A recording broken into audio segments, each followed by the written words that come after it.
सन 2025 चे विधानसभा विधेयक क्रमांक 96। अध्यक्ष महोदय, सन 2025 चे विधानसभा विधेयक क्रमांक 96 महाराष्ट्र जनविश्वास तरतुदींची सुधारणा विधेयक 2025 विचारात घेण्यात यावे असा मी आपल्या अनुमतीने प्रस्ताव मांडतो।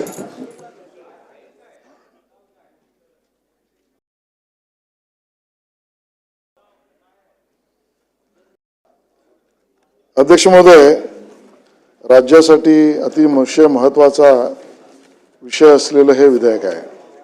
अध्यक्ष महोदय, महाराष्ट्र जनविश्वास तरतुदीमध्ये सुधारणा विधेयक 2025 या विधेयकाची पार्श्वभूमी जी आहे ती राज्यात येणाऱ्या फॉरेन डायरेक्ट इन्व्हेस्टमेंट, होऊ घातलेल्या रोजगाराची निर्मिती, सामान्य नागरिकाला आणि व्यावसायिकरणाला सुविधा मिळावी यासाठी केलेले विधेयक आहे।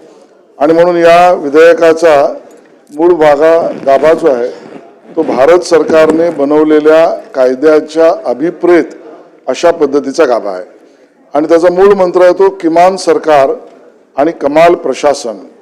या आधारावर महाराष्ट्रामध्ये रेग्युलेटरी फ्रेमवर्क आणि रिड्यूस कंप्लायन्स बर्डन, विविध पद्धतीच्या नियमनामधल्या असणाऱ्या अडचणींना बाजूला करून किमान सरकार आणि कमाल प्रशासन यामध्ये नियामक चौकटीचे सुलभीकरण व अनुपालनाचा बोजा कमी करणे हा त्याचा हेतू आहे।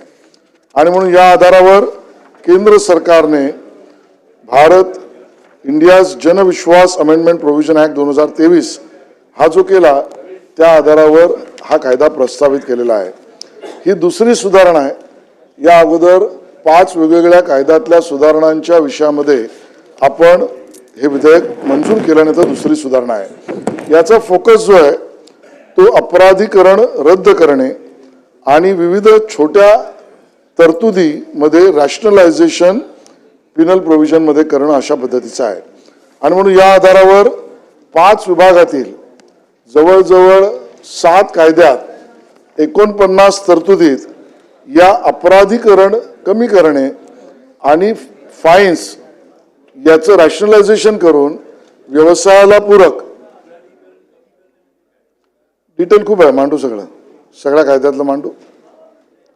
उदाहरण सांगतो, आता आपल्याकडे पीटी ऍक्ट आहे, प्रोफेशनल टॅक्स ऍक्ट आहे, तर त्यामध्ये एखादा वकील असेल, एखादा एस्टॅब्लिशमेंट असेल तर त्याने कायद्यामध्ये ज्या गोष्टी बंधनकारक कळवणं, नोंदवणं, त्याचं कार्यवाहन करणं याच्यात 1946च्या कायद्यामध्ये ते केलं नाही तर त्याला क्रिमिनल पेनल्टी आहे।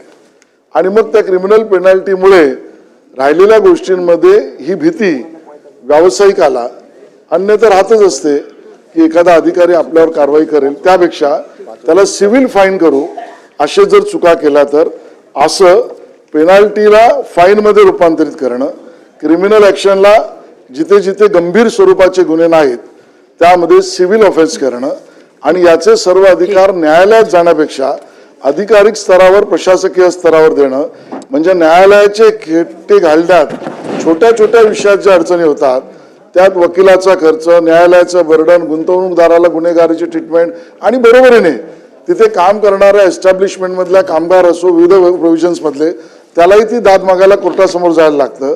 त्यामध्ये विविध पद्धतीच्या प्रशासकीय सुधारणा करून या सगळ्यामध्ये हा वेळ वाचावा, अडचणी निर्माण होऊ नये म्हणून या 5 विभागातील 7 कायद्यातील 49 तरतुदीतला पहिला फेज, ज्यामधले मी तुम्हाला त्यातले प्रस्तावित जे विभाग आहे त्या विभागाची सुद्धा माहिती या समोर आपल्या सगळ्यांच्या समोर देतो।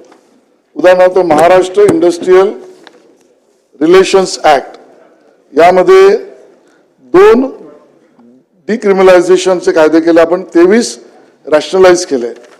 Maharashtra recognition of trade unions prevention of unfair labour practice act, यामध्ये 2 रॅशनलाइज कायदे करतो आपण। Maharashtra shops and establishment act, यामध्ये 6 डिस्क्रिमिनलाइज करून त्यामध्ये सुविधाजनक कामगार आणि व्यावसायिक या दोघांचा, नागरिकांचा आणि व्यावसायिकांचा हेतू आपण साध्य करू पाहतो। Maharashtra nursing home regulation act, यामध्ये 5 रॅशनलाइज आपण करतो आहोत। महाराष्ट्र मेडिकल काउन्सिल ॲक्ट, यामध्ये 2 रॅशनलाइज करतो आहोत। महाराष्ट्र स्टॅम्प ऍक्ट यामध्ये 8 रॅशनलाइज करतो आहोत. Maharashtra state tax on professional trades callings and employment act यामध्ये एक डिस्क्रिमिनलाइज करतोय.